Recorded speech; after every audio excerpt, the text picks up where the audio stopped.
Ladies and gentlemen, please rise.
Good morning.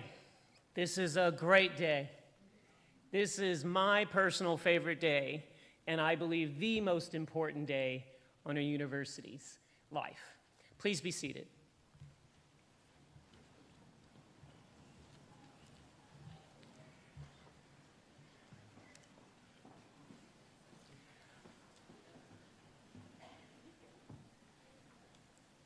My name is Dr. Wanda Costin, and I have the distinct honor and privilege of serving as the Provost and Vice President Academic for Dalhousie University. I would like to start today by welcoming Elder Anne LaBellois to deliver the Mi'kma'ki welcome.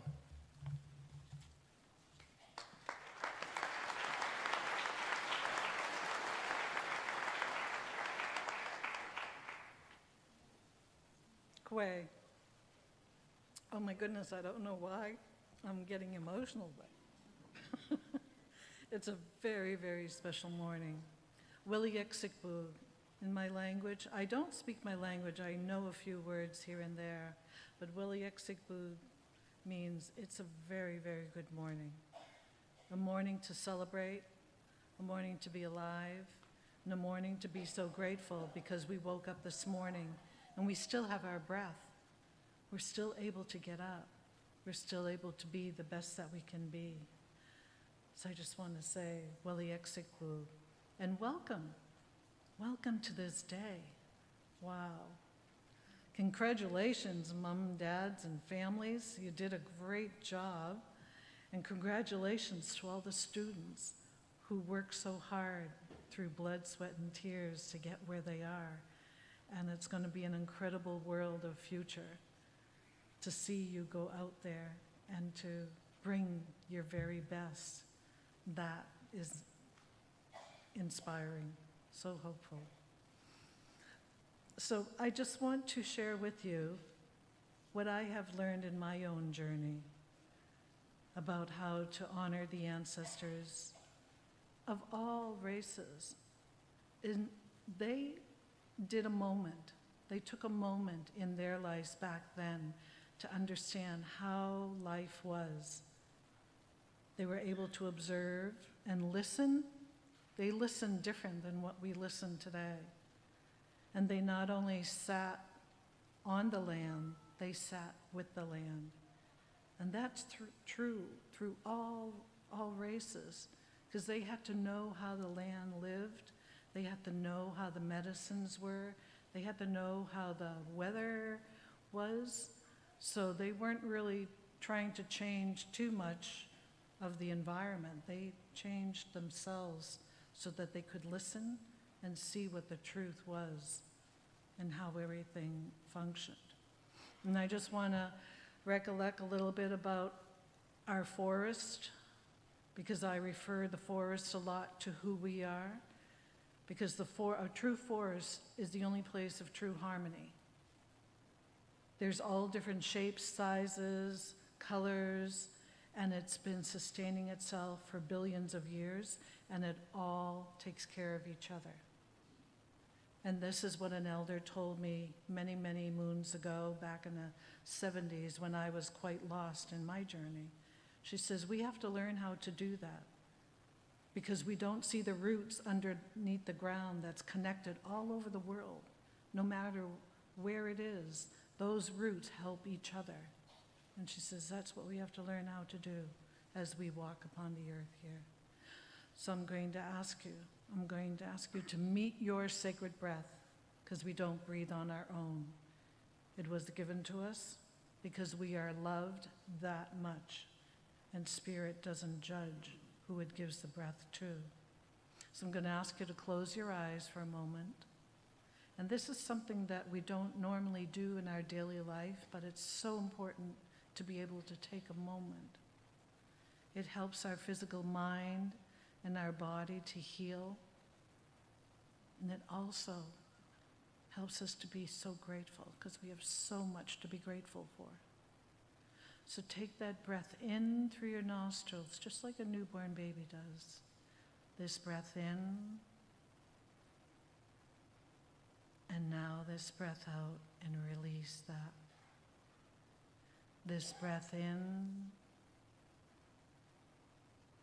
and this breath out. This breath in, release everything, all the anxiety. This breath out as you release your breath. And now continue breathing and find your own sacred rhythm of breathing. What we're doing is paying attention to it.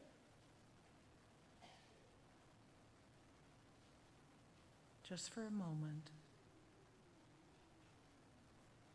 And all the frustration and excitement and everything of getting here, what's going to happen and later, just let all that be. This breath in and this breath out, and release your shoulders and your muscles and feel what relief truly feels like. This breath in and this breath out. And just sit and be the best that you can.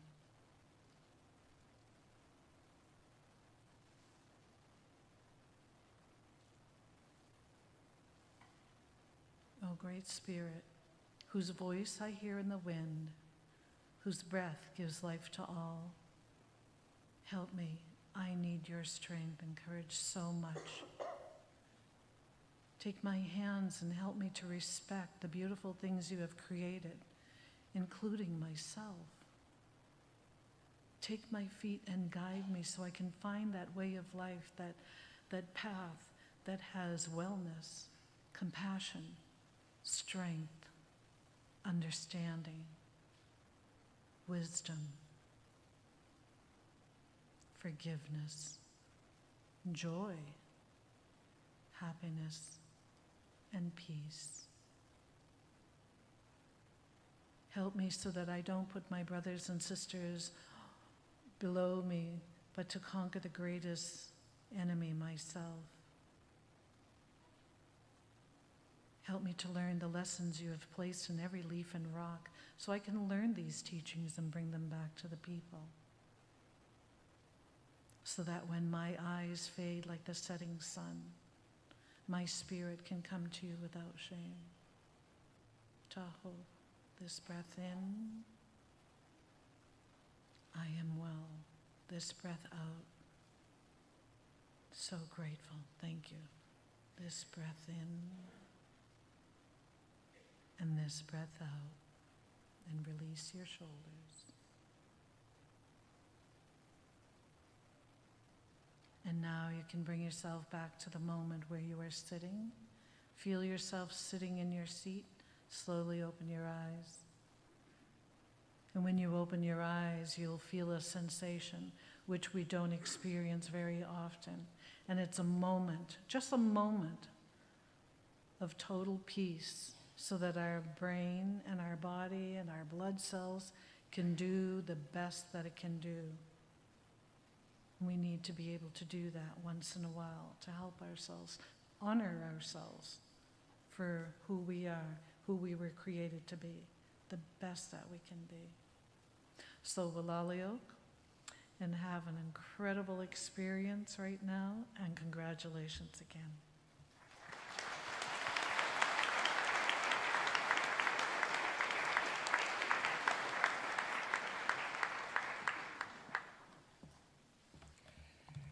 Thank you, Elder Ann. I have to tell you, you wouldn't know this, but this is my first convocation as provost, so I, in particular, needed that healing, calming breath.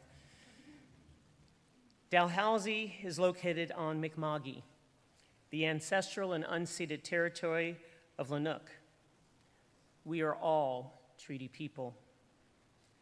There are three components of this statement. The first is the acknowledgement the land Dalhousie sits on as part of Mi'kma'ki, the territory of Lenape. The second is acknowledgement of the territory as both ancestral and unceded, recognizing that the peace and friendship treaty signed between the British Crown and the Mi'kmaq did not involve surrender of land. And finally, the phrase, "we are all treaty people," reminds us that these treaties apply to all of us, indigenous and settlers alike. At Dalhousie, we work to continue to build on these critically important relationships and friendships and remain committed to the recommendations of the Truth and Reconciliation Committee report. We also recognize African Nova Scotians as a distinct people with histories, legacies, and contributions that have enhanced Mi'kma'ki, known as Nova Scotia, for more than 400 years, beginning as far back as 1604. Many African Nova Scotians arrived in the province through enslavement or while seeking freedom from enslavement elsewhere. Their contributions to this province and to Canada began more than 150 years before Canada even became a country. We are deeply grateful to the Indigenous and African Nova Scotian faculty, staff, students, administrators, and elders who help guide our efforts, from pathway programs and admissions to curriculum and community partnerships. While we recognize there is still much to do, we remain committed to a future grounded in equity and inclusive excellence. Today is a day of celebration. It is one of endings and beginnings. It is a moment of celebrating the completion of degrees and diplomas, and it is a moment of which everyone here should be immensely proud and, as Elder Ann says, celebrate with immense joy and enthusiasm. You are now becoming members of the Dalhousie alumni faculty and alumni family. I'd like to take a moment to introduce your stage party today, so if you are able, please feel free to stand or at least wave. As you heard earlier, Elder Ann LaBilowa.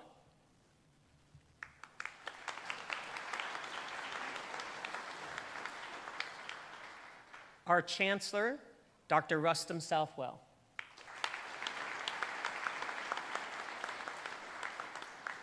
Our President, Dr. Kim Brooks.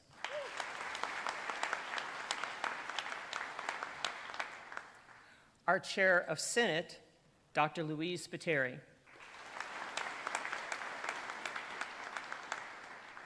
Our Dean of the Faculty of Medicine, Dr. David Anderson.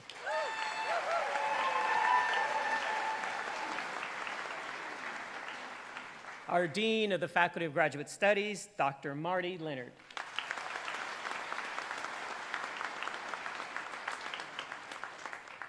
Tyler Hall, who is the recipient of the Outstanding Achievement DPMG Award and Director of Resident and Student Affairs.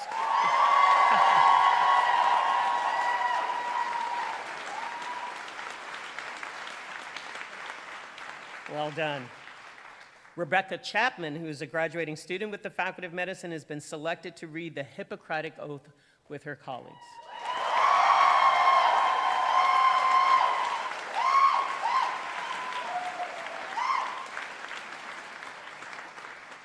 We also have a special guest with us today, Dr. Franklin Sim, who is the honorary degree recipient and convocation speaker.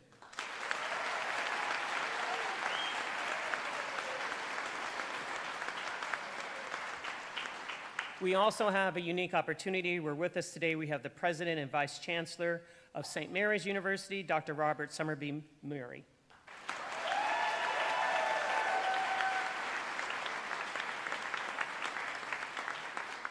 We also have faculty and staff who have been so instrumental in the success of our students. Nothing would happen without them.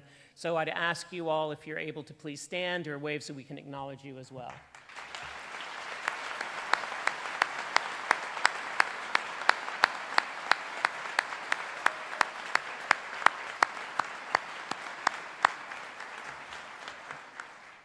Thank you all.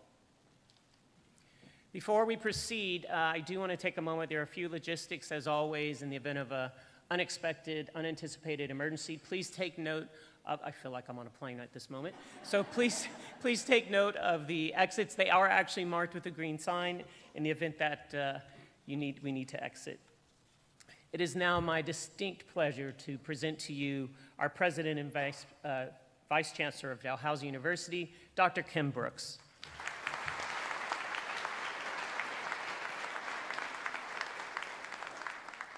Good morning. Oh, come on, Anne has warmed you up. Good morning! It's a privilege to be here with you today to celebrate your hard work, your determination, and your remarkable capacity to persevere through one of the most rigorous programs in higher ed. You're now part of a legacy of more than 150 years in the making. Since 1868, when Dalhousie's Faculty of Medicine first opened its doors, our medical school has been training physicians to meet the needs of communities we serve. You know this already, but being a physician is not just a job, it's a calling. And it's one that will ask much of you. It will ask for your knowledge, your judgment, your time, your resilience, and your empathy. It will ask you to be a problem solver and a collaborator, an innovator and a listener. It will ask you to care for others when they're vulnerable and afraid, and to offer your very best even when you are tired or uncertain. That's why at its best, medical education doesn't just teach facts or procedures, it forms you. It helps you grow into the physician only you can be, one who draws on your own experiences, your own values, and your own sense of purpose. Your medical education has taken place not just in classrooms in Halifax and St. John, it has been gained in hospitals and outreach clinics, in teaching units and research labs. Your learning has been grounded in place, in people, and in partnership. You've been exposed to a model of distributed medical education that reflects a deeper value, that healthcare must meet people where they are, that excellence in medicine includes not just technical skill and scientific knowledge, but also connection, compassion, and accountability to the communities we serve. My framing of your work here, of the exceptional education you've received, and of what the future holds for you is not new. I've never said anything new. It's kind of sad. In fact, I want to take you back more than 60 years to the words of then Dean of Medicine, Dr. C.B. Stewart, who wrote this in the Dalhousie Medical Journal, quote, "Medical education has never been better than it is today, that the quality of medical students is as good as, if not better than, it has ever been, and the opportunities in medicine are infinitely greater than was ever dreamed of 25 years ago. You have entered upon a lifetime study of medicine, not a short course of 4 or 5 years.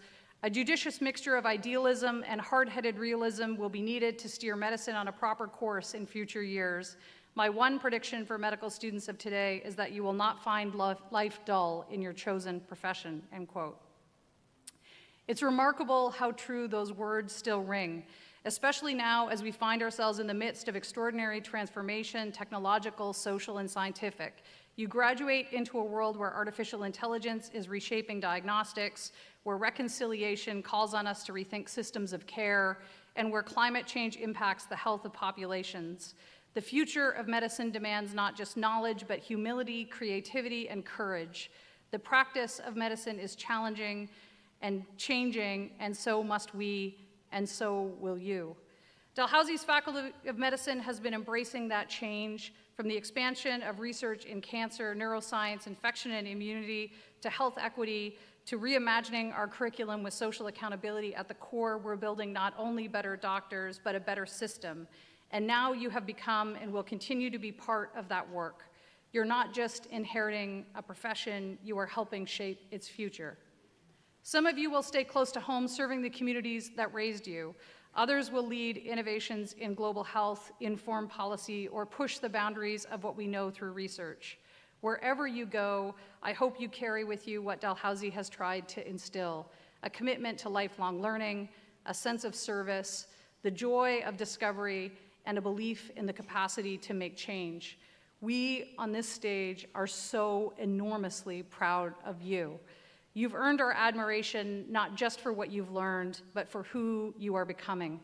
Congratulations to the Faculty of Medicine class of 2025.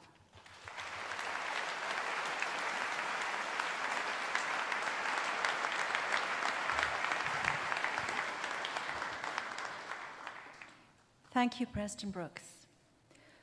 We will now commence the conferring of degrees. So graduates, please rise.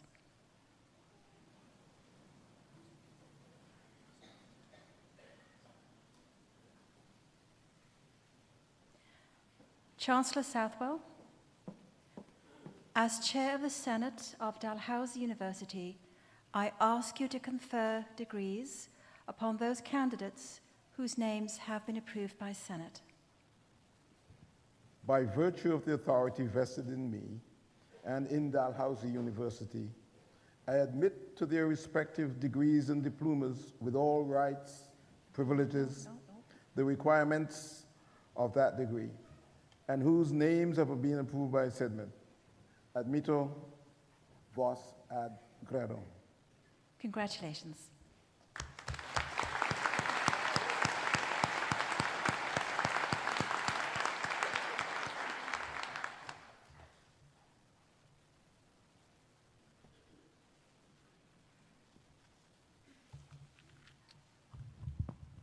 Good morning, everyone.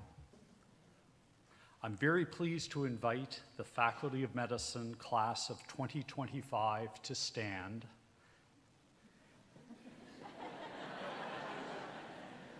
You know who you are. And for Becca Chapman to lead our graduates in the Hippocratic Oath. Members of the audience and platform party who also have a medical degree are invited to join in reciting the oath, which will be displayed on the screens. The Hippocratic Oath has served as a guide of conduct for the medical profession throughout the ages. As early as the 5th century BC, Hippocrates recognized medicine as a profession heralding service to its patients, its learners, and society, while maintaining the highest standards of professionalism.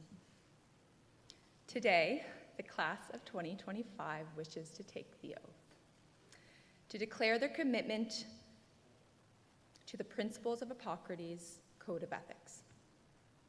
Their declaration will be as essential to their identity as physicians as the Doctor of Medicine degree they received today. So class of 2025, if you'll kindly help me out with this. Let's begin. I swear to fulfill to the best, you're supposed to repeat after me, or repeat with me. I swear to fulfill to the best of my ability and judgment this covenant. I will respect the hard-won scientific gains of those physicians in whose steps I walk, and will gladly share such knowledge as is mine with those who are to follow. I will apply, for the benefit of the sick, all measures that are required, avoiding those twin traps of over-treatment and therapeutic nihilism. I will remember that there is an art to medicine as well as science, and that warmth, sympathy, and understanding may outweigh the surgeon's knife or the chemist's drug. I will not be ashamed to say I know not, nor will I fail to call in my colleagues when the skills of another are needed for a patient's recovery. I will respect the privacy of my patients, for their problems are not disclosed to me that the world may know. Most especially must I tread with care in the matters of life and death. This awesome responsibility must be faced with great humbleness and awareness of my own frailty. Above all, I must not play at God. I will remember that I do not treat a fever chart, a cancerous growth, but a sick human being whose illness may affect the person's family and economic stability. My responsibility includes these related problems if I am to care adequately for the sick. I will prevent disease wherever I can, for prevention is preferable to cure. I will remember that I am a member of society with special obligations to all my fellow human beings, those sound of mind and body, as well as the infirm. If I do not violate this oath, may I enjoy life and art, respected while I live, and remembered with affection thereafter. May I always act as so to preserve the finest tradition of my calling, and may I long experience the joy of healing those who seek my help. Good job.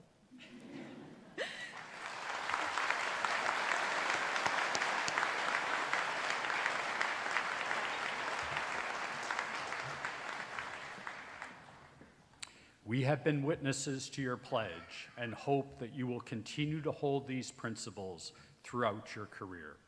You may be seated.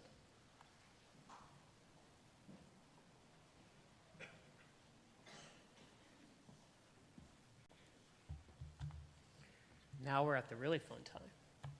This is the moment we've all been waiting for.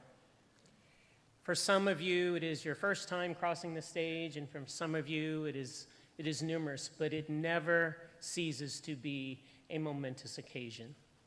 We are grateful to honor you today. I'd like to just remind you as future alums that you will meet your dean here. You're also going to receive your alumni pin, which will recognize you as a member of our committee, of our committee. So the committee is on my brain today. We have Senate later on today. A member of this community, and we use that word sincerely here, community. It's not just university, it's a special place. And you're now part of that for the rest of your lives, and we're grateful for that. There will be pictures here, so do pause to take pictures. I'm sure there are many family members who want to take pictures as well, so please feel free to do so as we move forward.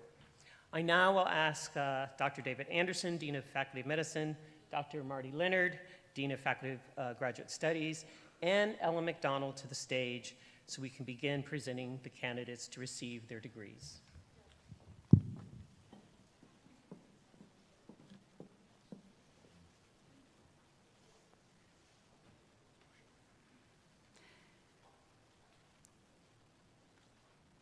Chancellor Southwell, I am honored to present the following candidates on behalf of the Faculty of Medicine who have fulfilled the requirements for the degree of Doctor of Medicine.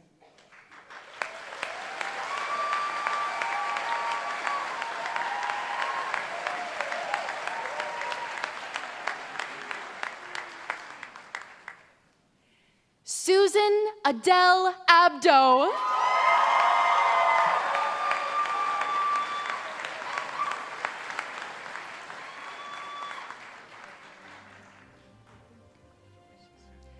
Ali Abidali.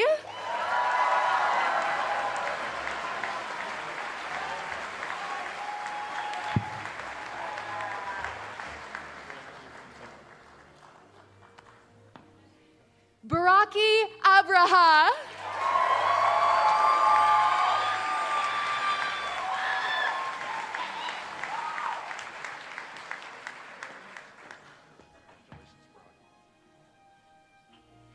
Osman Ahmed.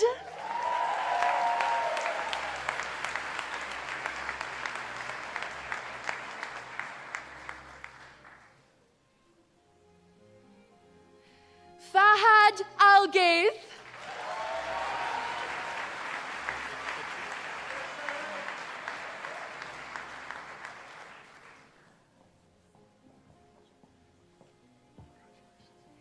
Sadaf Anjem.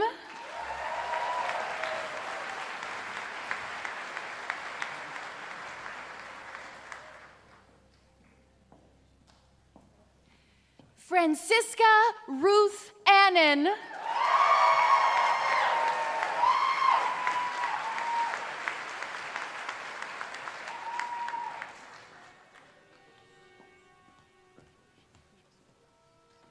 Gaurav Aurora.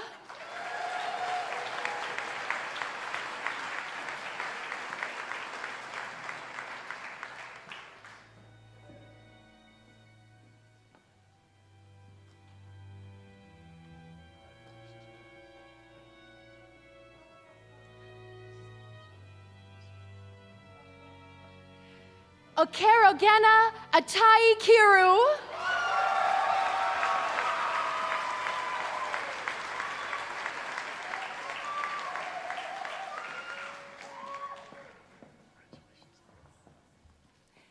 Elizabeth Anna Baker.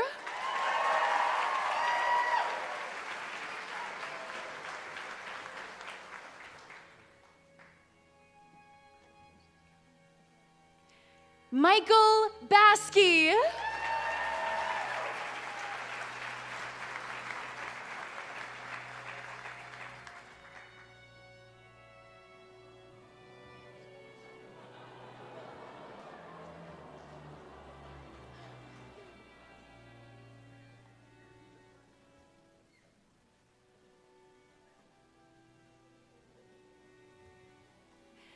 John Norman Beliveau, joined on stage by Claire and Cooper.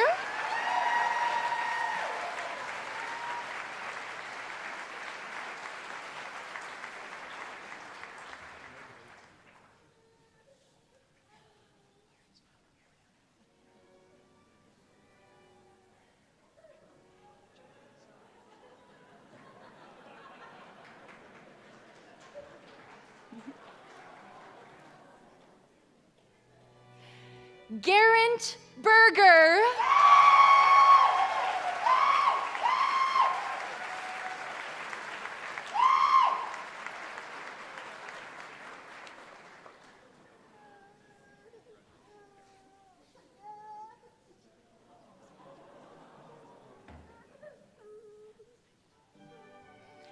Taylor Christian Birch, joined on stage by Oliver.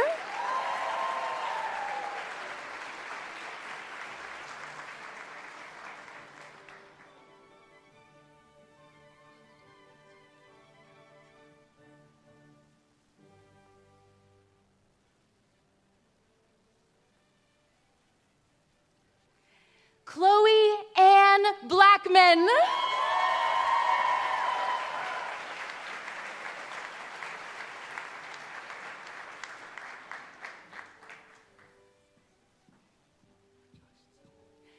Emma Laurel Bogner.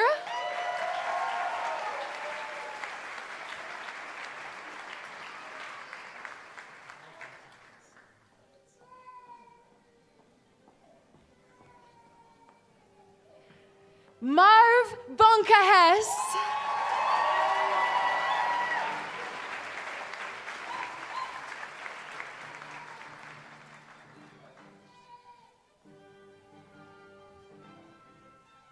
Marc Andre Brousseau.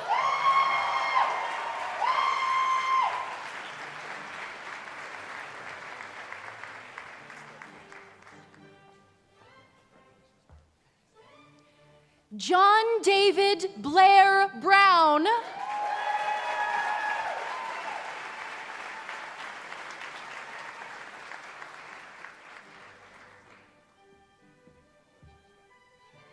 Zane Brown.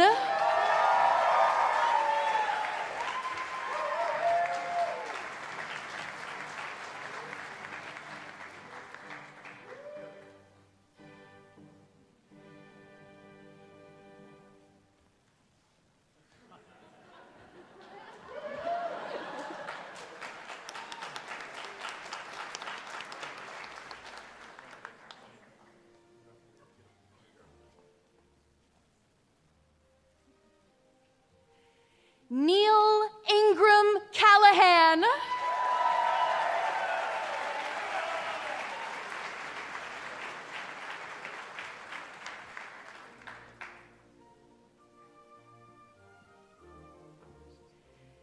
Annalisa Cardenas.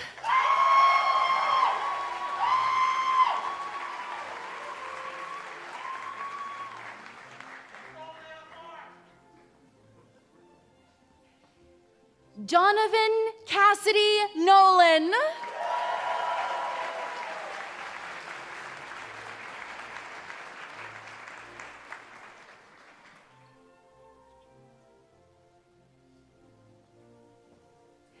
Abdullah Chanzu.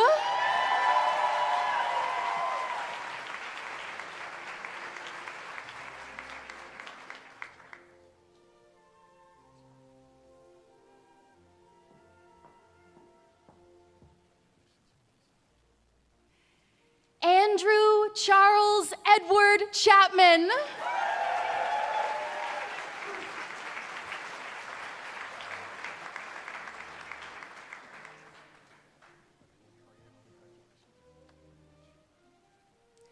Rebecca Marie Chapman.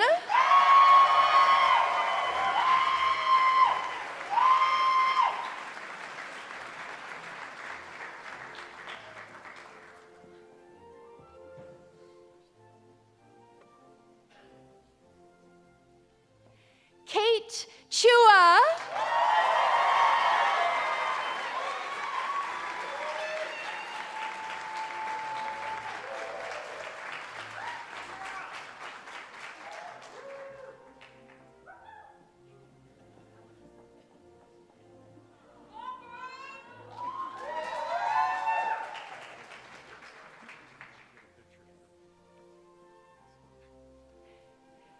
Allison Kathleen Cook.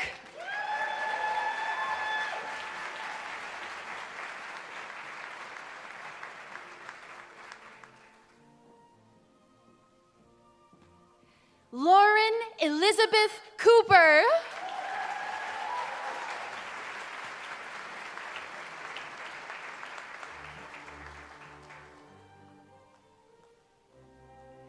Emma Jane Courtney.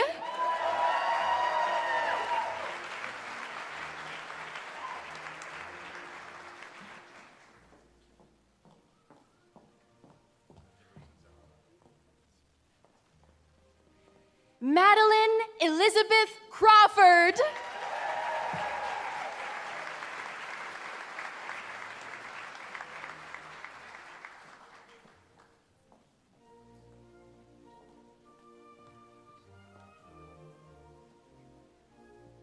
Nishita Devrapali.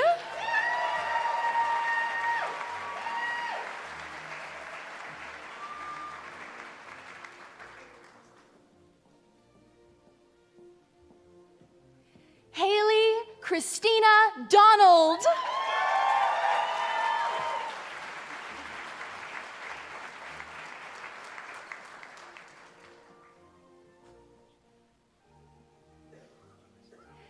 Erin Lynn Donovan.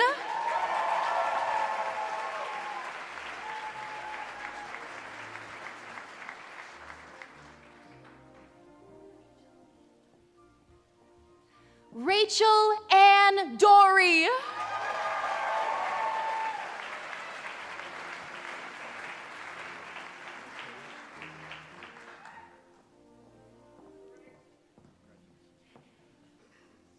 Nikesh Dua.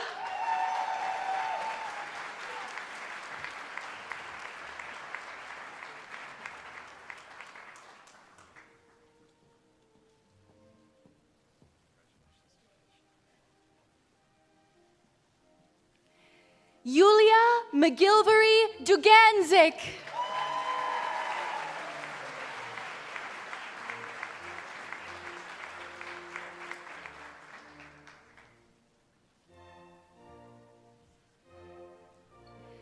Allison May Evans.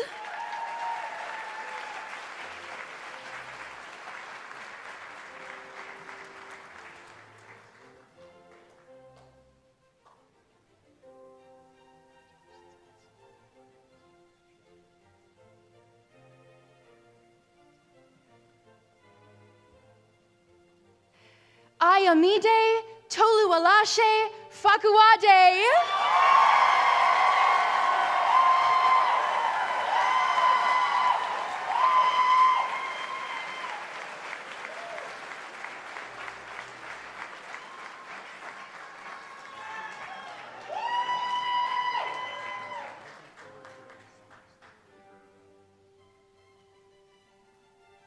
Sarah Farquharson.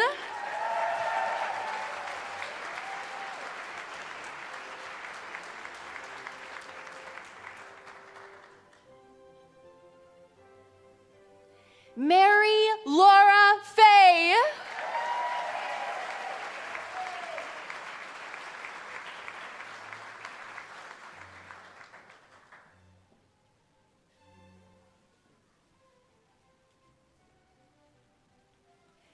Jordan Lisa Fletcher.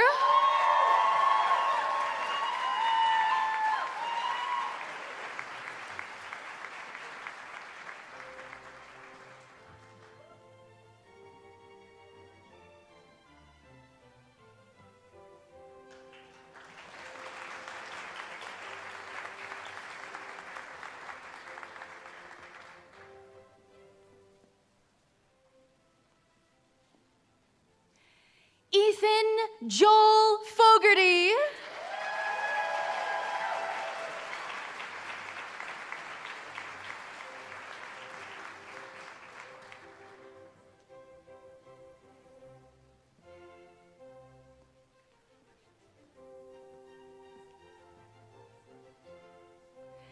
Sydney Forbes.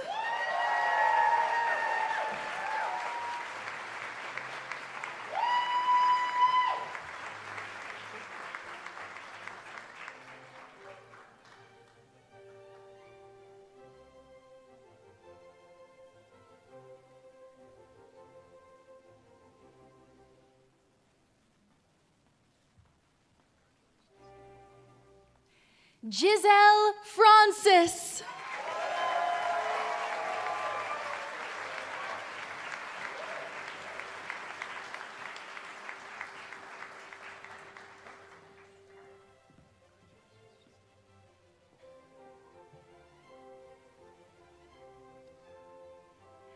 Sophie Gauby, recipient of the Andrew James Cowie Memorial Medal and the Stewart Gold Medal in Medicine.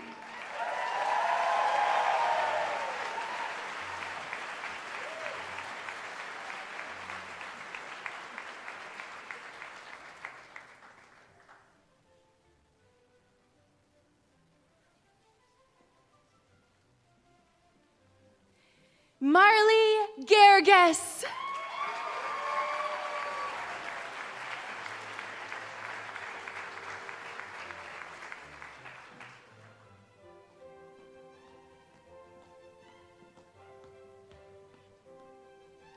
John Gobrin.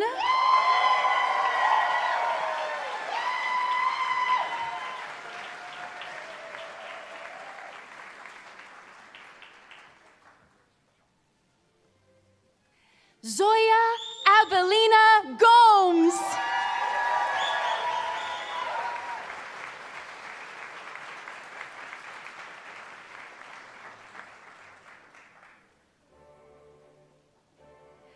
Amanda Nicole Gormley.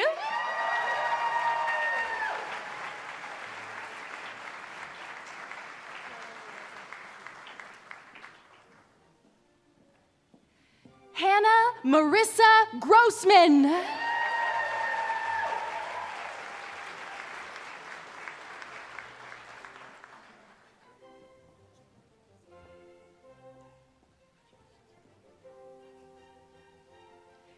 Jenna Elizabeth Guimond.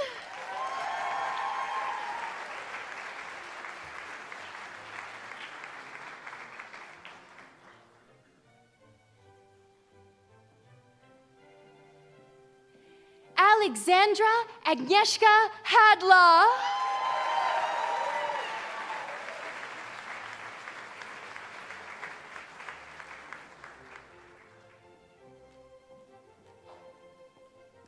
Brett Aaron Henderson.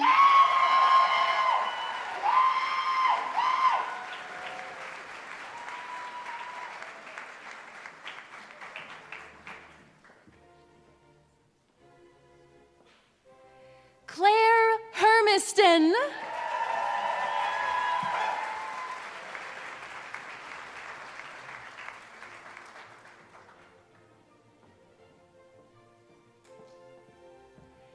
Tyler William Herod.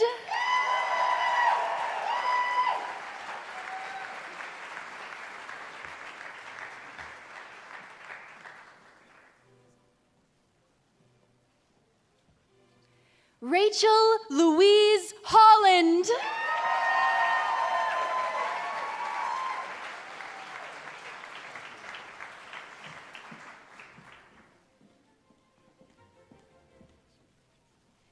Hannah Dale Holmes.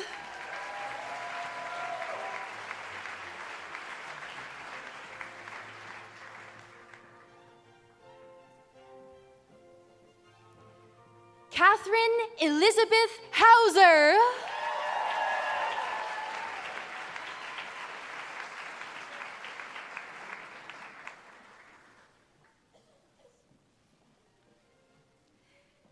Emily Lauren House Vallis.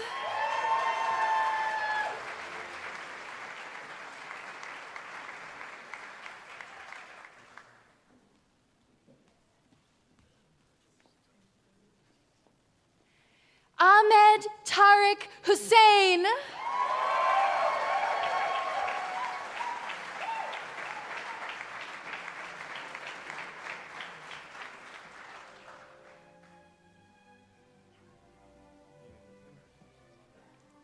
Sarah Rosalie Jennings.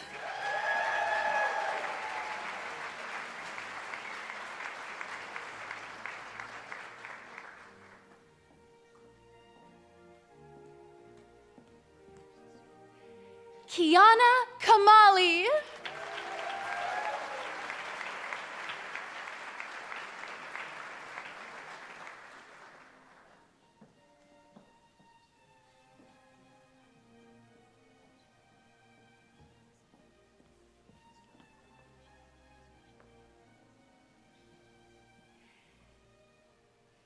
Jaysuri Kannadasan.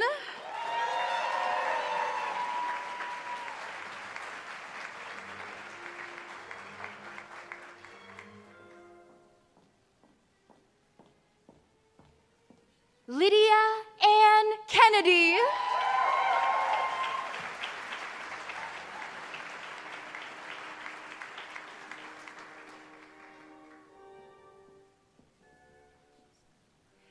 Emily Kathleen Curvin.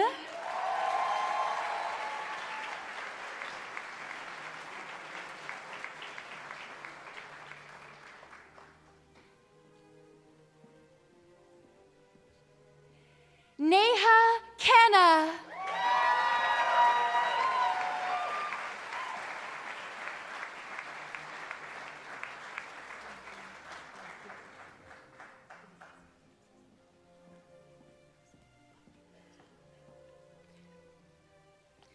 Madeline Catherine Kubaseski.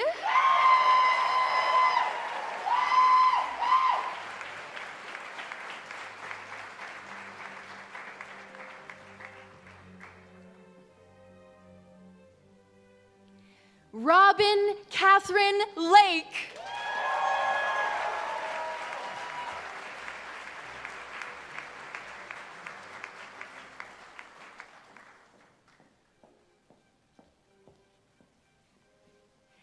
Jillian Maria Lamb.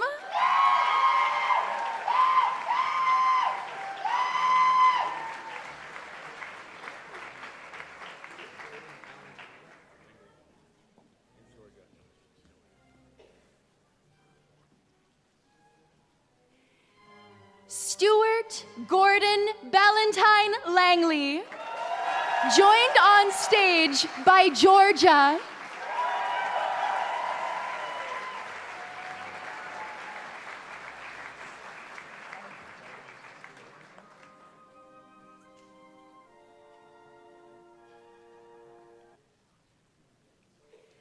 Candace Danielle Jean LePage.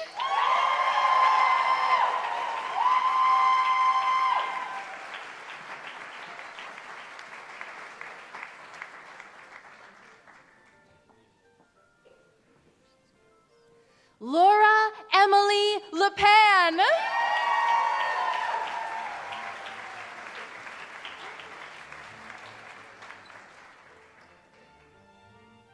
Nicole Lynn Lopez.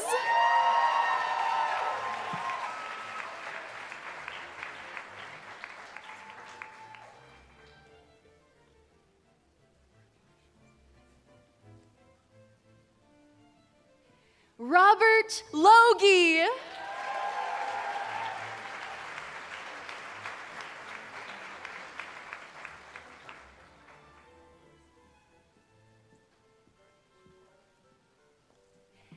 Adelaide Margaret Luther von Kersel.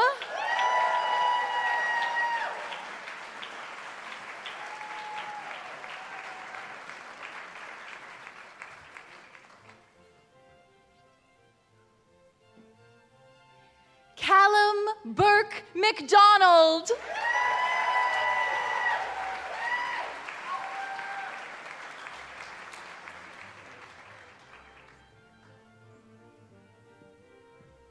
Sydney McDonald.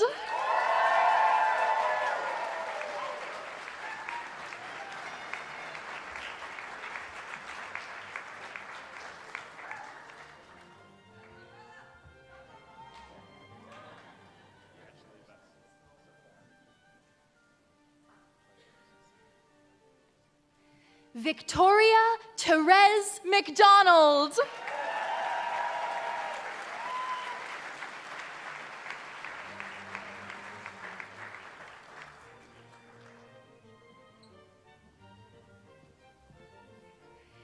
Emma Alicia McLean.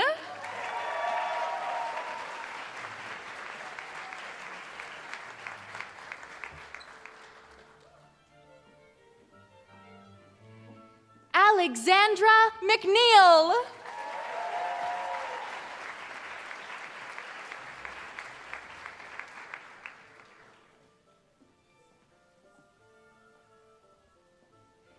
Grant Donald Charles McNeil.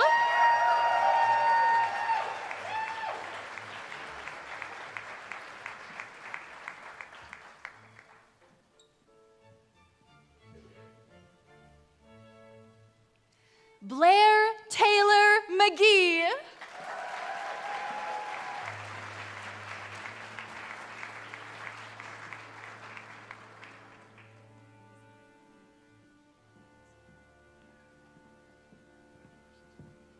Kiana Ramzia Mahmood.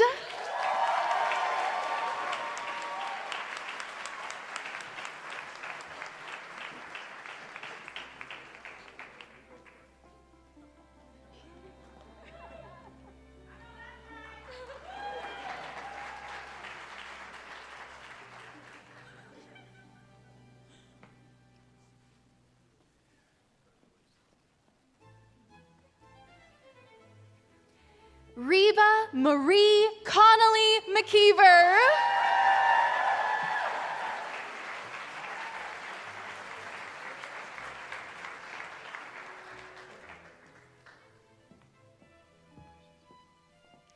Josiah Wade McNutt.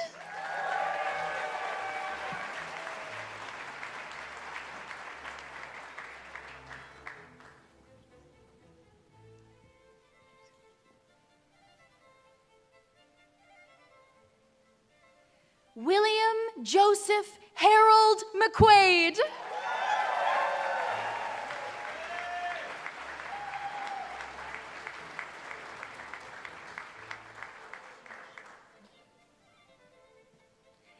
Emily Allison Michaud.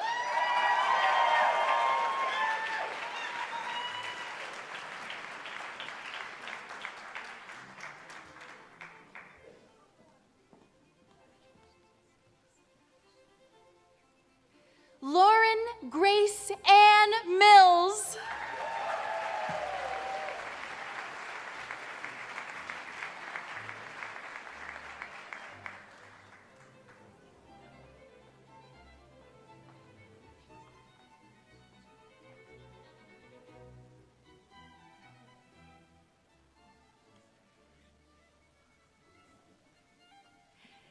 Ashwini Suyog More, joined on stage by Iksha.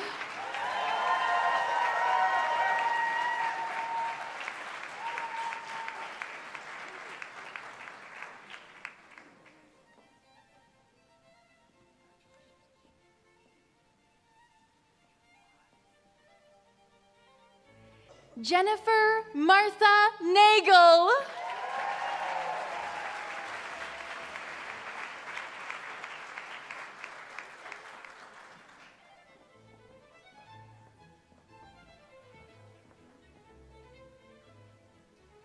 Jenna Lynn Noss.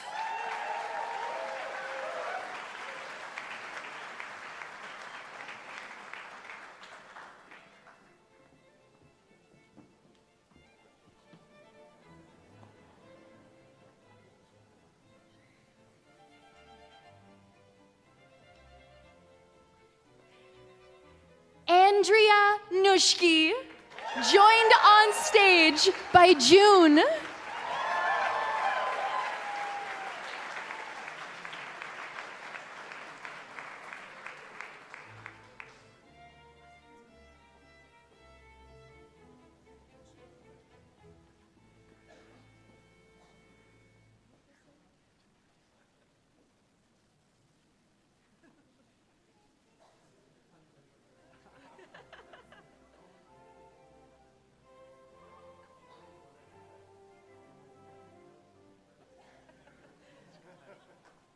Alexi Janie Ouellette.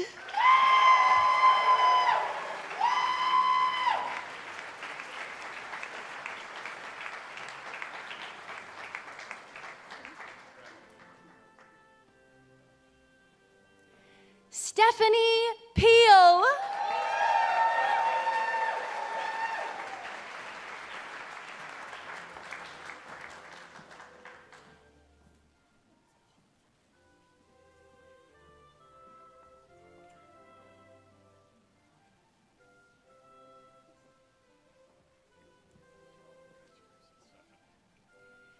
Panta Pureman.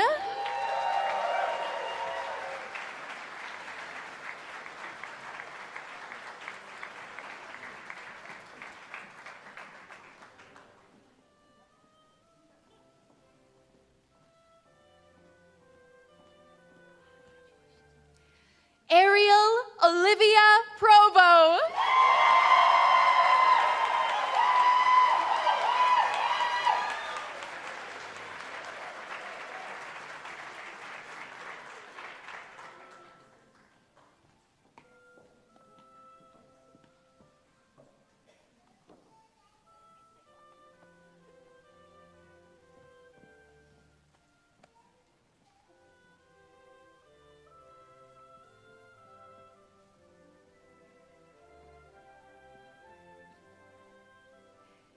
Erin Marie Putnam.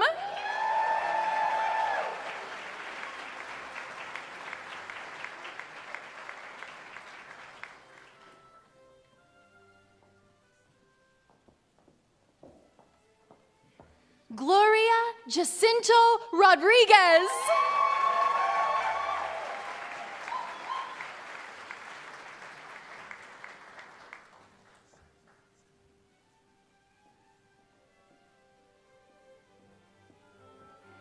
Stephen David Paul Sevier.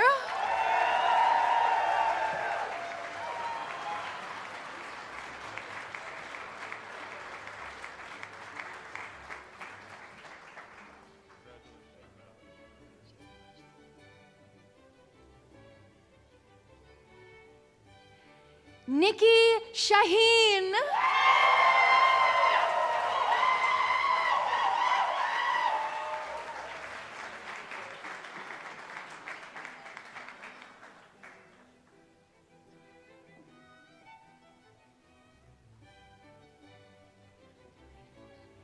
Annika Caroline Shepard.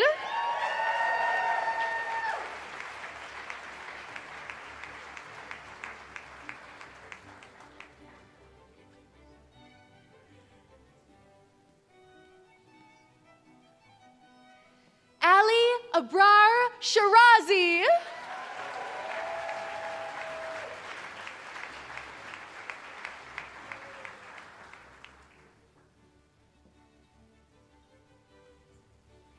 Julia Susan Short.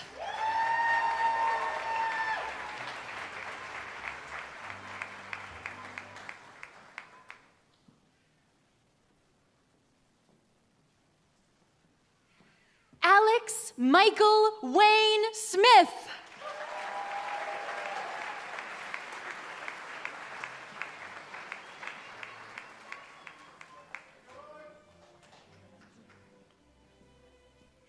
Megan Melissa Smith.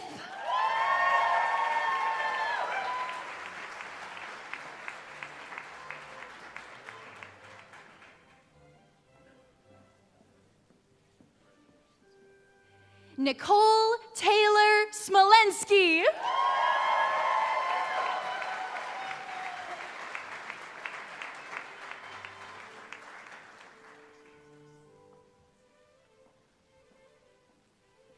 David Summerby Murray.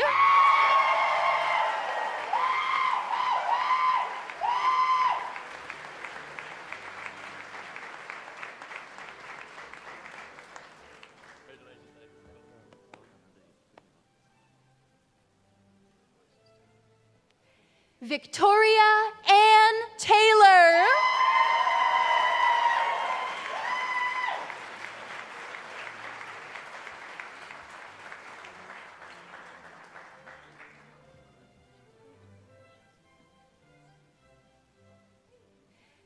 Jamila Chantel Michaela Thomas.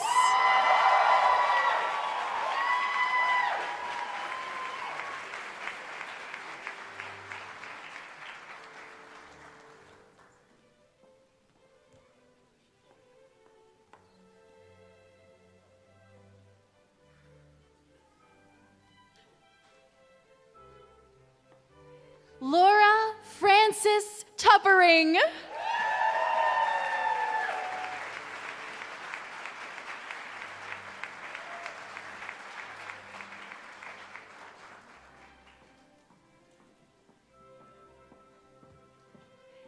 Madeline Taylor Tweel.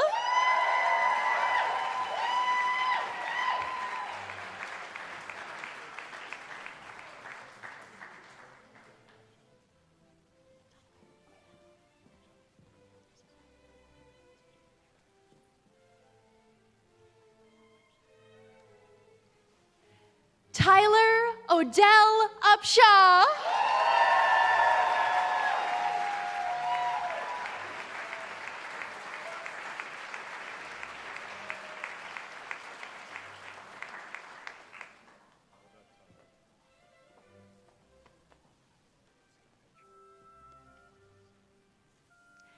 Amanda Lauren Vandewint.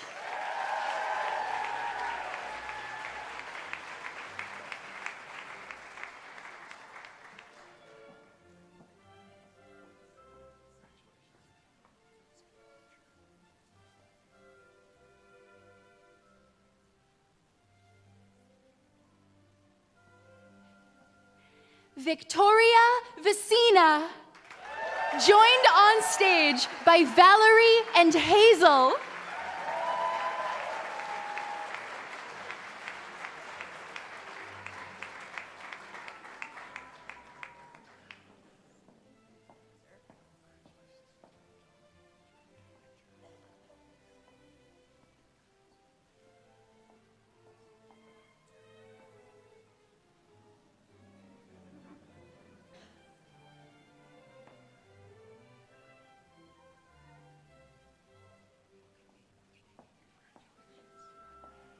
Nicholas Meyer Villa.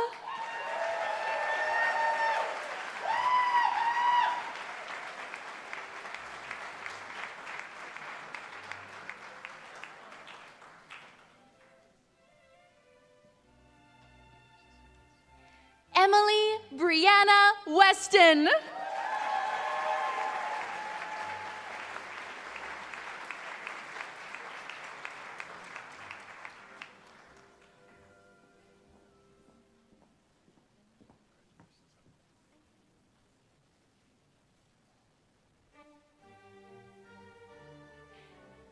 Megan Ray Whaley, joined on stage by Evan, Lena, and Rowan.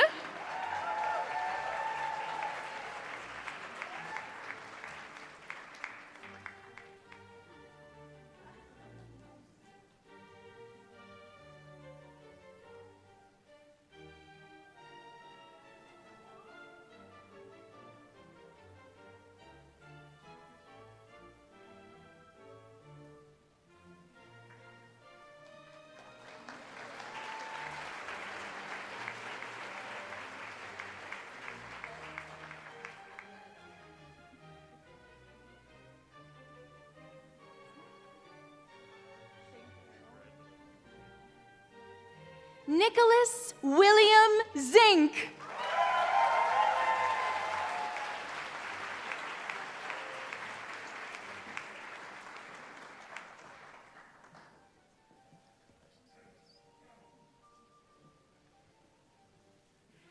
Allison May Zwicker.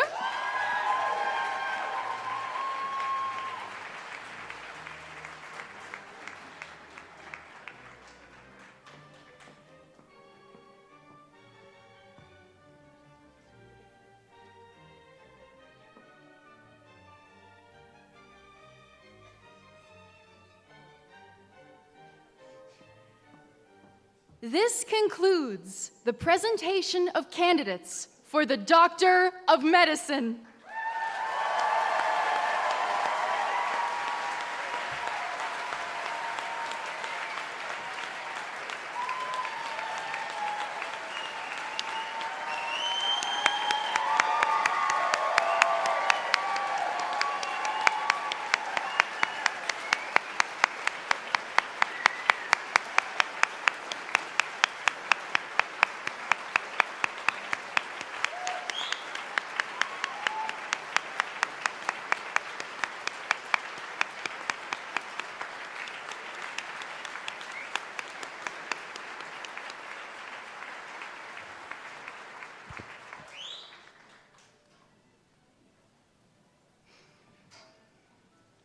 Chancellor Southwell, I am now honored to present the following candidates on behalf of the Faculty of Graduate Studies who have fulfilled the requirements for the degree of Master of Science.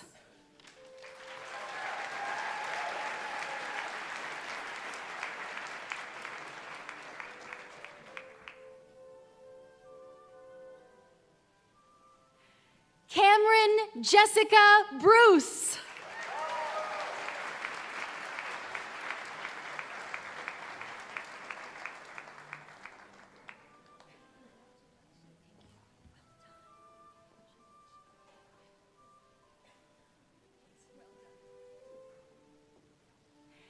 Kiara Lauren Francis Gottheil.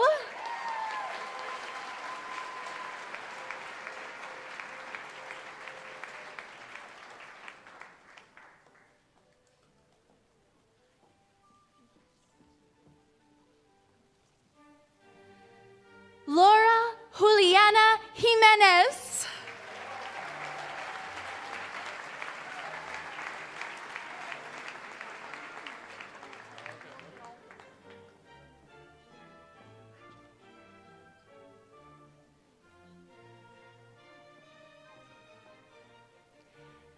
Shinrei Lee.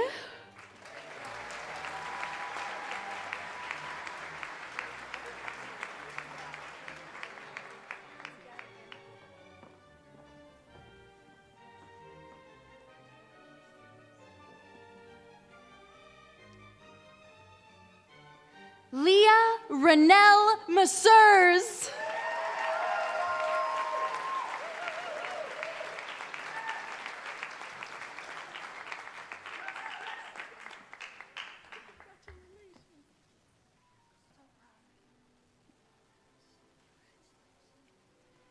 Alexandra Kaylee Newens.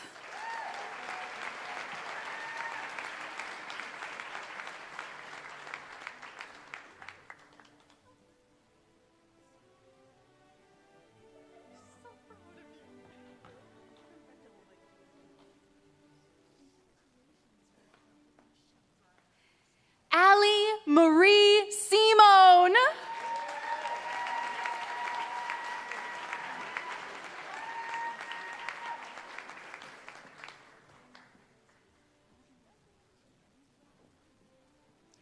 Haley Stack.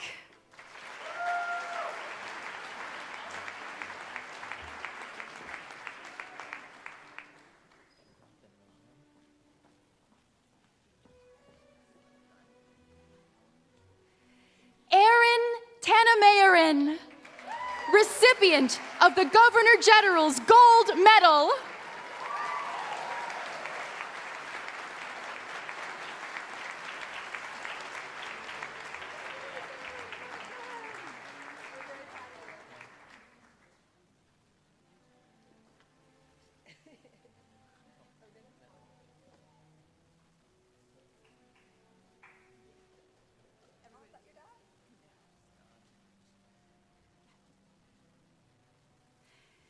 This concludes the presentation of candidates for the Master of Science.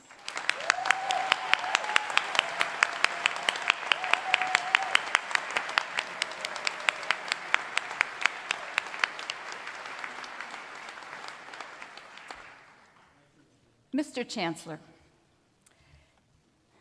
the degree of Doctor of Philosophy is the highest earned degree awarded by the university, and as such, it represents the culmination of extensive scholarly research and outstanding academic achievement. The following candidates, through thesis and examination, have fulfilled the requirements for the degree of Doctor of Philosophy. Furthermore, Mr. Chancellor, the awarding of the degree represents the completion of a long collaboration between the candidate and their thesis supervisors. So I would like to welcome any of the thesis supervisors that are here today to join me as we congratulate their graduate. And to our graduates, I invite you very warmly to join the faculty on the stage following hooding.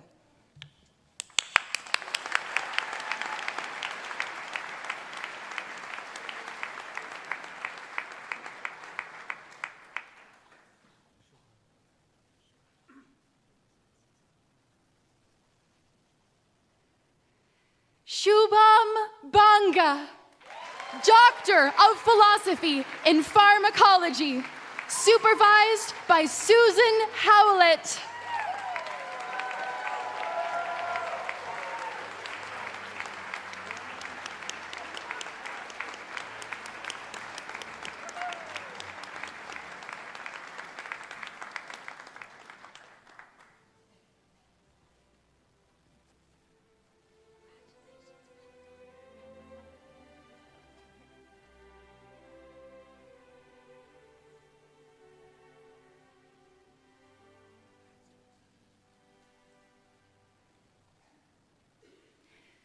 Puyan Muradi, Doctor of Philosophy in Anatomy and Neurobiology, supervised by Alon Friedman.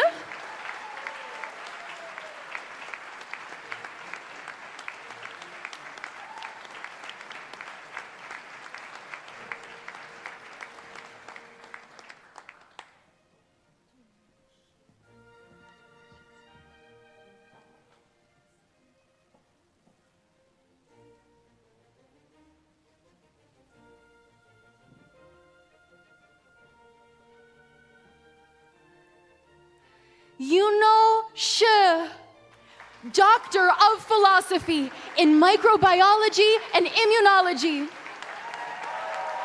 supervised by Zhenyu Cheng.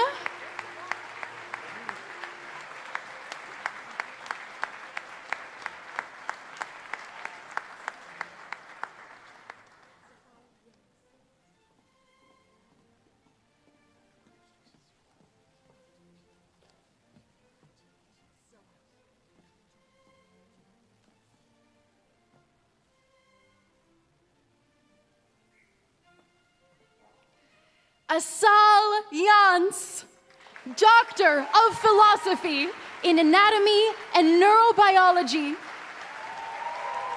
supervised by Victor Rafuse.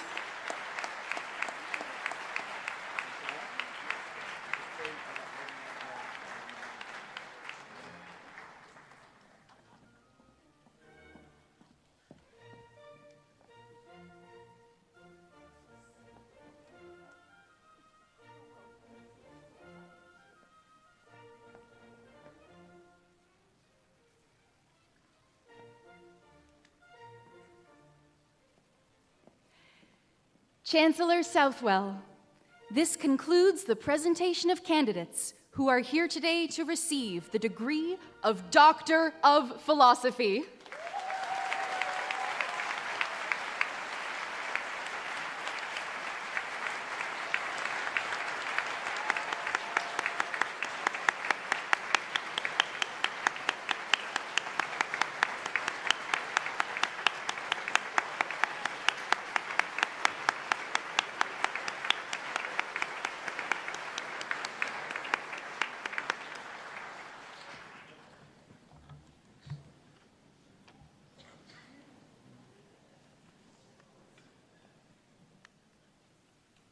I now ask Dean David Anderson to present the recipient of the Dr. C.B. Stewart Gold Medal in Medicine.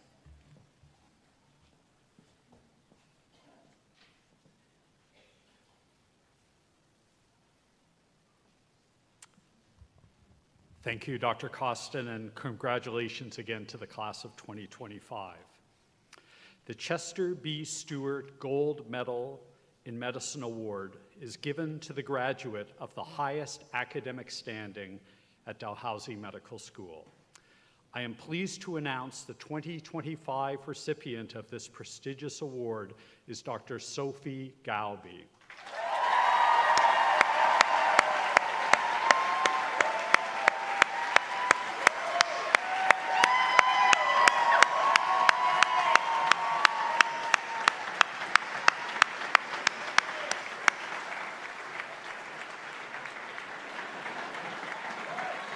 No.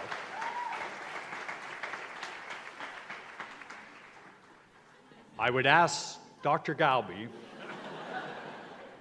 to join me on stage to receive her award.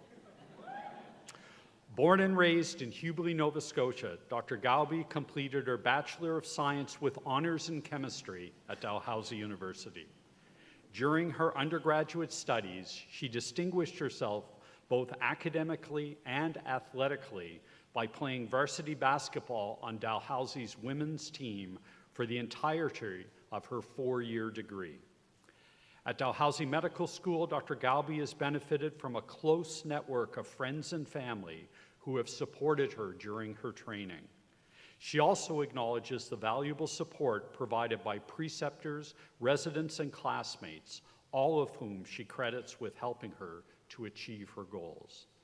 Driven by a commitment to become a skilled general surgeon who provides compassionate, patient-centered, while maintaining her own well-being, Dr. Galby plans to embrace new challenges and opportunities for growth, both personally and professionally.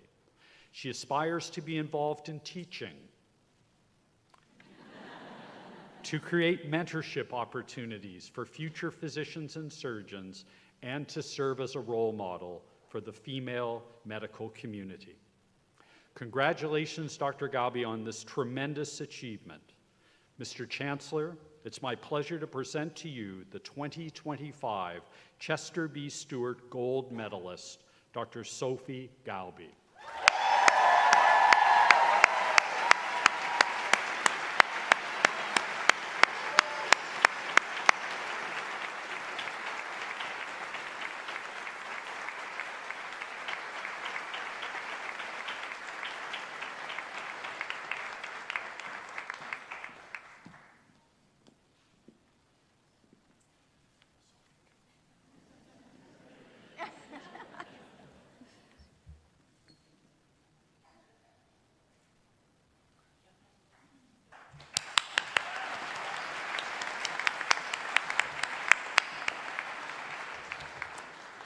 Mr. Chancellor, it's my pleasure to present the 2025 winner of the Governor General's Gold Medal in the Natural Sciences and Engineering to Aaron Tanamayoran, who graduated today with an MSc in Epidemiology and Applied Health Research. And I would like to invite Aaron to join us on the stage to receive his medal.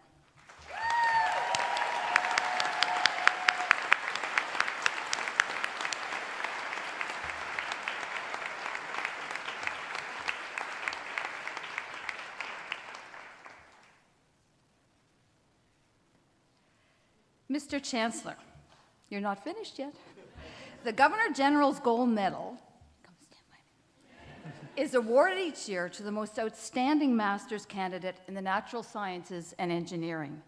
And I thought maybe I'd tell you a little bit about Aaron and perhaps embarrass him a bit about why he received this award. So during his master's, Aaron received straight A grades in all of his required courses, and that's great. But he also was an author on 6 peer-reviewed scientific journal articles, and on 3 of them, he was the first author.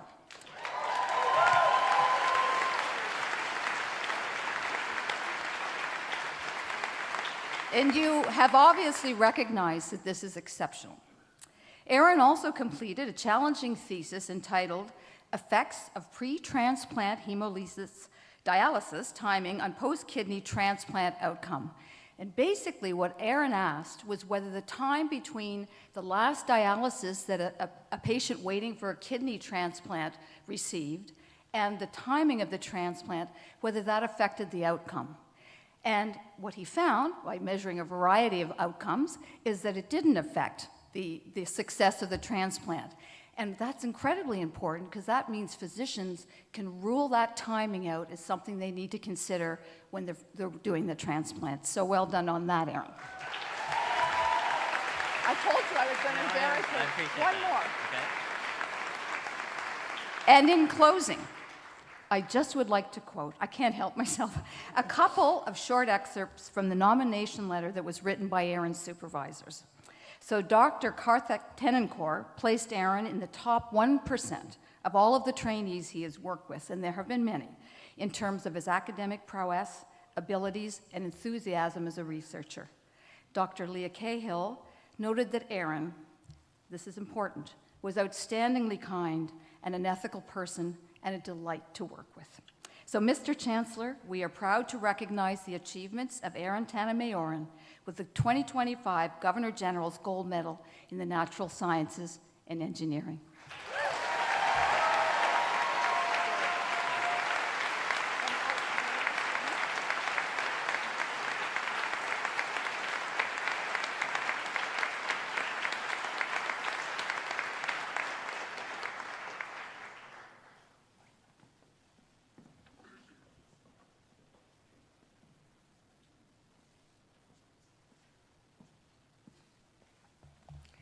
Congratulations to our award recipients. Those are if you didn't get it, those are stellar accomplishments. So could you also please join me in a round of applause once more for our graduating class?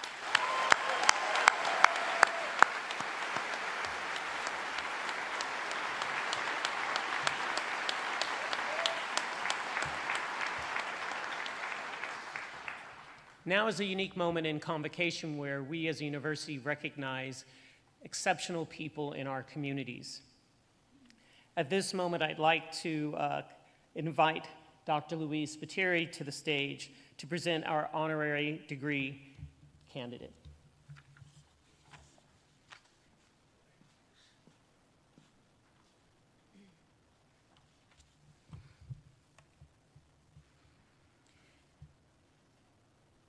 If you were diagnosed with a musculoskeletal tumor prior to the 1970s, the primary treatment was amputation, and the prognosis was often death.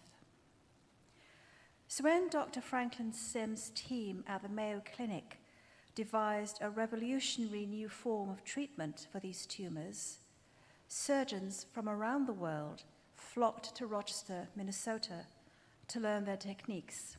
And, in time, Dr. Sim would take those techniques around the world.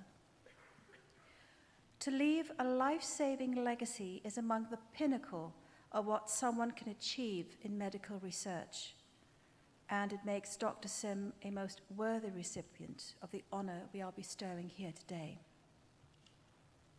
The son of a coal miner, Dr. Sim was born and raised in Stellarton, Nova Scotia. He is a Dalhousie graduate twice over, completing both his Bachelor of Science and his MD, while also playing hockey for the Tigers. He was talented on the ice and thought about trying for the pros, but his heart was increasingly in the clinic.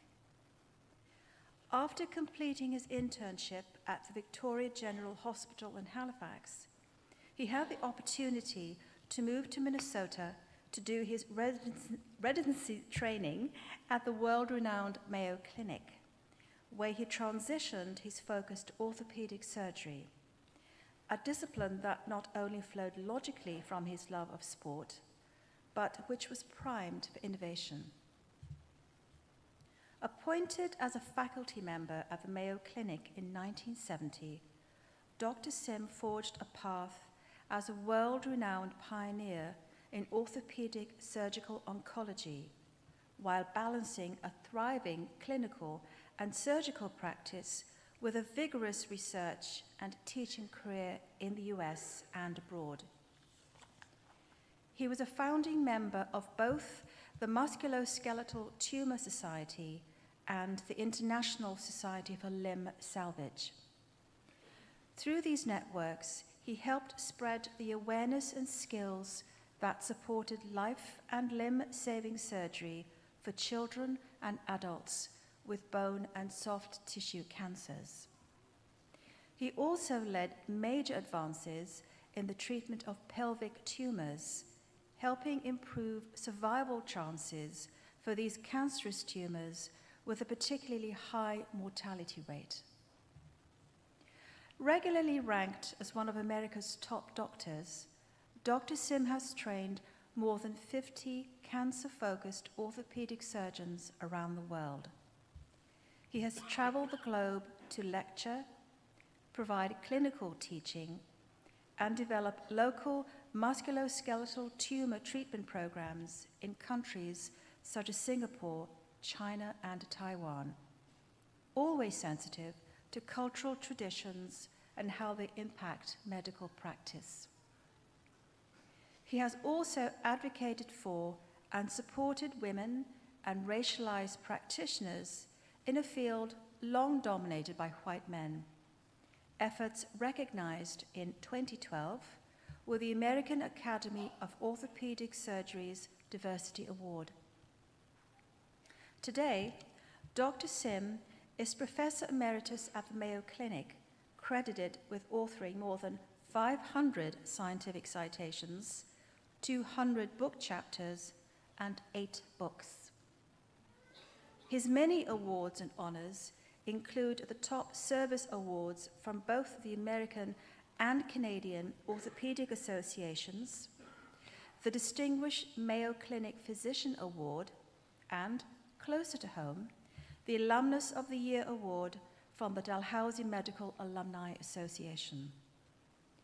And though he left his NHL dreams behind, hockey continued to stick-handle its way into his life and career as he went on to serve as team physician for the US national and junior national teams and to produce multiple papers on hockey injuries. In recognition of his incredible medical legacy, his groundbreaking and life-saving innovations in care and treatment, and the spirit by which he has opened doors for others, I ask you, Chancellor Southwell, in the name of the Senate, to bestow upon Dr. Franklin Sim the degree of Doctor of Laws, honoris causa.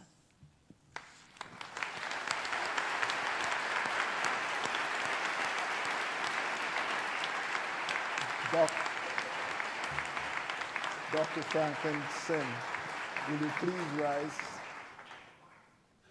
By virtue of the authority vested in me and in Dalhousie University, I admit you to the degree of Doctor of Laws, honoris causa, with all the rights, privileges, and the responsibilities appertaining thereto. Congratulations, Dr. Sim.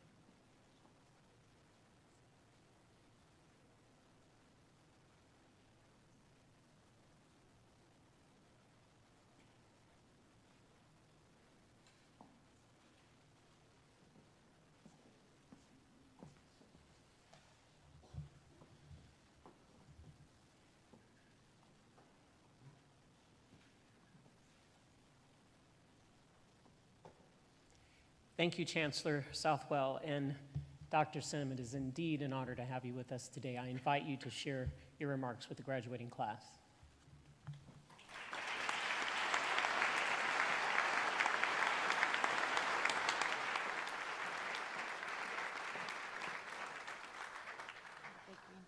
This is the forward. Okay. Thank you.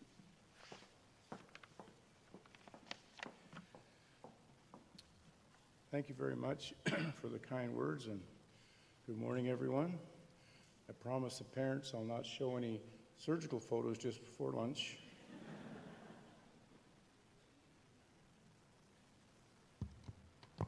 Could I have the first slide? Yeah, there we go. So to begin with, I would like to give a shout out to the graduating class with congratulations on all your hard work and dedication, and wish you the best of success in the next phase of your careers. I can remember, and as you can see, sitting in those or similar chairs 60 years ago with the class of 1965, and I felt the same excitement, and I must admit some trepidation with the thought of planning the next phase of my career. I can assure you, however, that you can feel very confident that your Dalhousie medical education has placed you in a great position to compete and succeed at the highest levels of medicine. Looking back along the path that has taken me from a small coal mining town in Pictou County to where I now stand. It's been an exciting and rewarding journey, culminated by this prestigious honor from Dalhousie, which is the highlight of my career, and I thank you from the bottom of my heart. And I will share this honor with my mentors, colleagues, and the many people who have inspired me along the way. I would like to take a few minutes and address an area that has highlighted my career over the years, and hopefully may be an asset in your career, and that's the role and the importance of teamwork in medicine. When I finished my training, I started my practice in a fairly new field at that time, that of musculoskeletal tumor surgery. And while it was very compelling, and it asked much of us, it gave us back tenfold more from the close contact it afforded us with our brave patients. In my mind, it also rewarded our best traits, qualities of creativity, persistence, positive thinking, and teamwork. The development of teamwork at Mayo has evolved from its culture and heritage. It was present from the beginning and fostered throughout its history. In the mid-1880s, our town was destroyed by a massive tornado, and the Franciscan sisters formed an alliance with the Mayo brothers to build and staff a new hospital, which opened in 1889. And as a result, the Franciscan values were firmly imprinted on the Mayos and remain to this day, including teamwork, which is outlined in a speech by Dr. William Mayo in 1910 to the Rush Medical Convocation. And he said, "As we grow in learning, we more justly appreciate our dependence on each other. In order that the sick may benefit of advancing knowledge, union of forces is necessary." Over my career, it's always been a great joy to work with such a fine team of multiple disciplines at Mayo, to establish a team approach to improve the outlook for our patients. Now, in training, the educational method is to be surrounded by excellent mentors, but it works both ways. We started our tumor fellowship in 1972. We've always been very proud of our fellows and all their accomplishments. I will shout out to the young lady in the lower right picture, Dr. Christy Weber. She was a fellow with us for 2 years in 1997, and she was the first woman to be elected president of the American Academy of Orthopedic Surgeons, and she's done amazingly well, rising to the top of her field. We've also trained scores of international fellows, and when they return to their homes, we continue to work with them and develop programs to improve muscular health in their countries, as well as assisting with training of a new generation of fellows, which expanded our influence like branches on a tree. As you can see from these few Asian Pacific meetings, it wasn't all work, and the cultural exchange was very rewarding. When I started my practice in 1970, as mentioned, the results were dismal. Survival was poor, and most patients required an amputation. However, in the late 70s, early 80s, there were rapid advances in related fields that improved the results: chemotherapy, imaging, and also provide increased interest in limb-saving surgery, which was one of my major interests. But while the results of limb-saving surgery were encouraging, we had many problems, mechanical problems, with the first-generation tumor implants.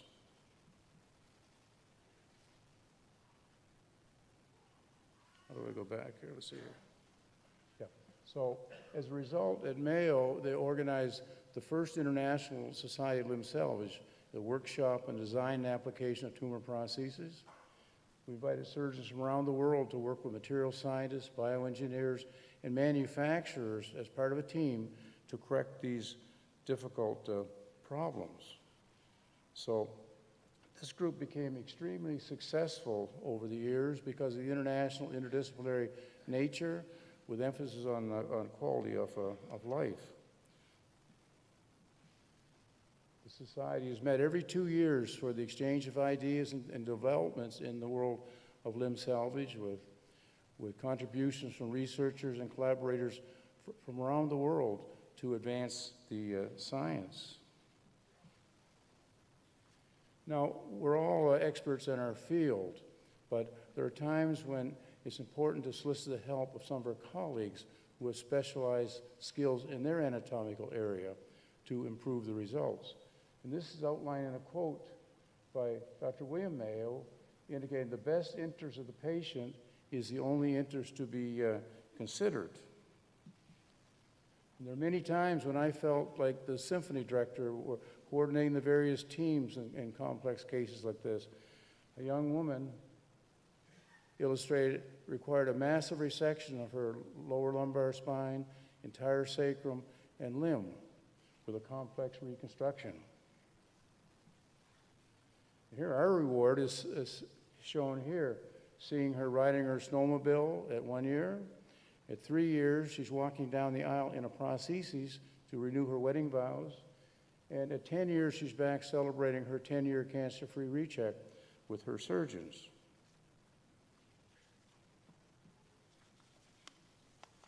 So it's clear in these complex cases that you need a team not only with knowledge and skill, but also with a hate-to-lose attitude in order to achieve success.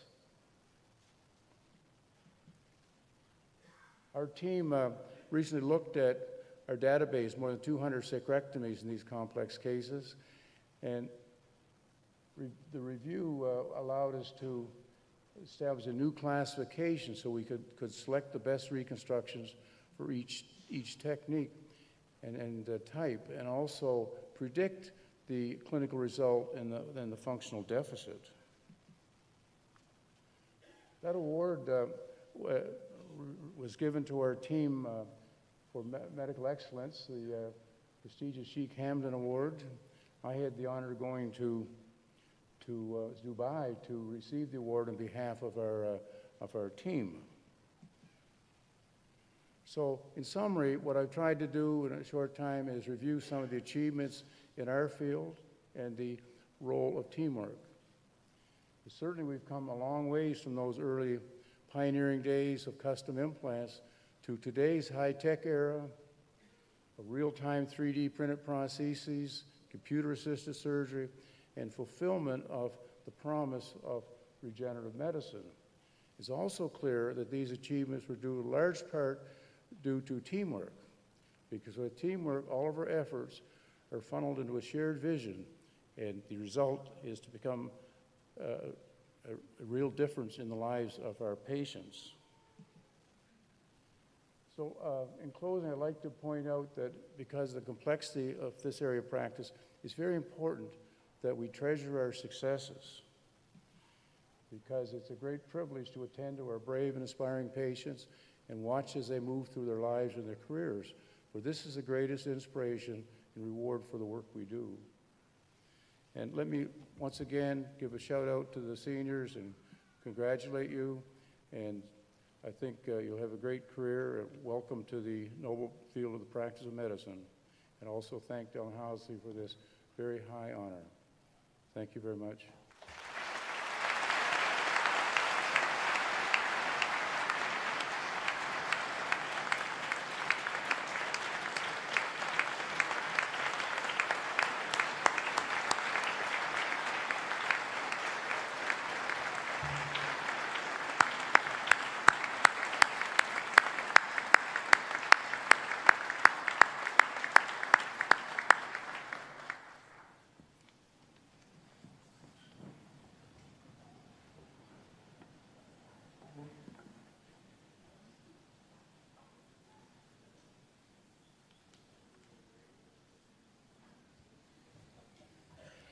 Thank you, Dr. Sim, for talking about the importance of collaboration, but teamwork particularly in the practice of medicine and how important that is.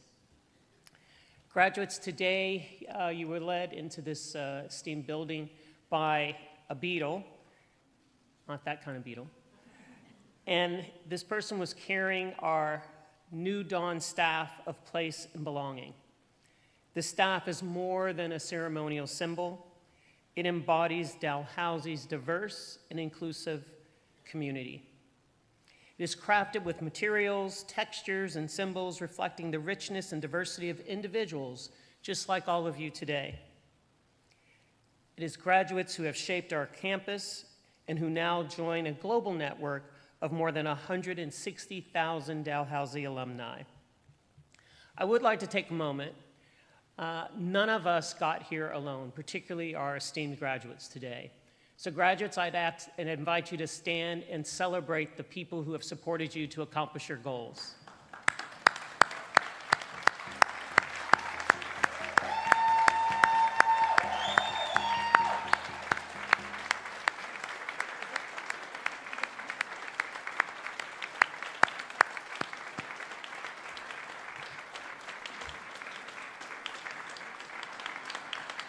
I also thank my fellow faculty colleagues and staff who were supportive in your journey.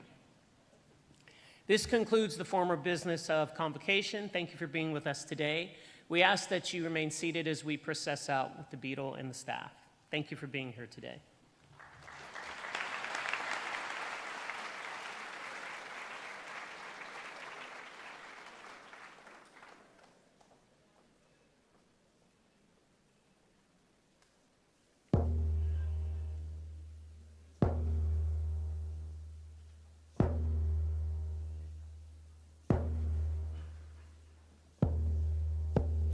Give me the dominage, don't tell no thing. Nigga much good, my we done it. Give me the dominage, don't what a big soul thing. Nigga much good. Abahon madultinet,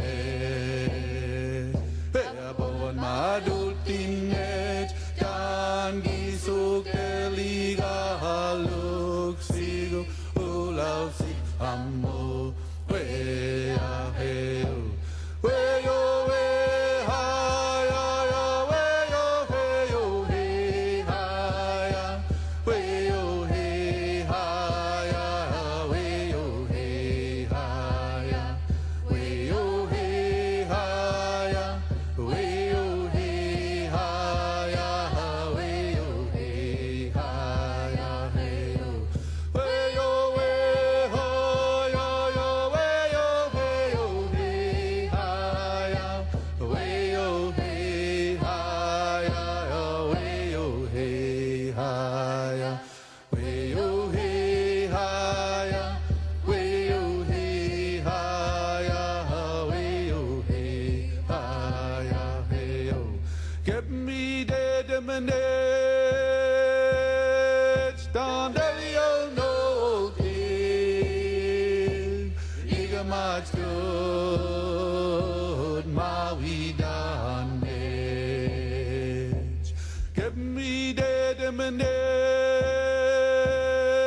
Don't what a big soul did.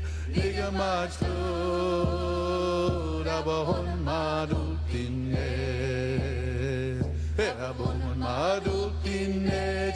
Dan gisuk eliga haluk sigo ulau si amo. We aheu. We yo we.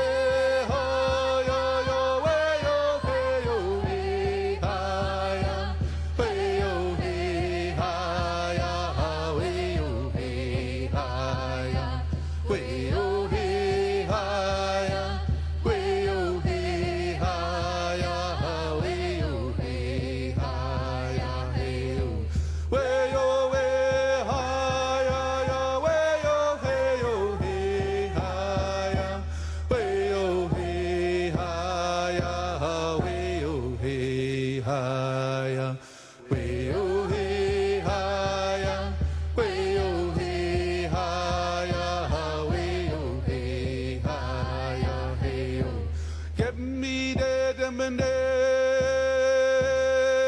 Don Delio no king, nigga march to Maui down get me dead in my net, Don Weatherbeck sold in, nigga march to Rabahon Madutin, Rabahon Madutin, Don Giso Kelly Galuk Sigo, Ulaw Sipamo, where I hail, where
way oh hey hi.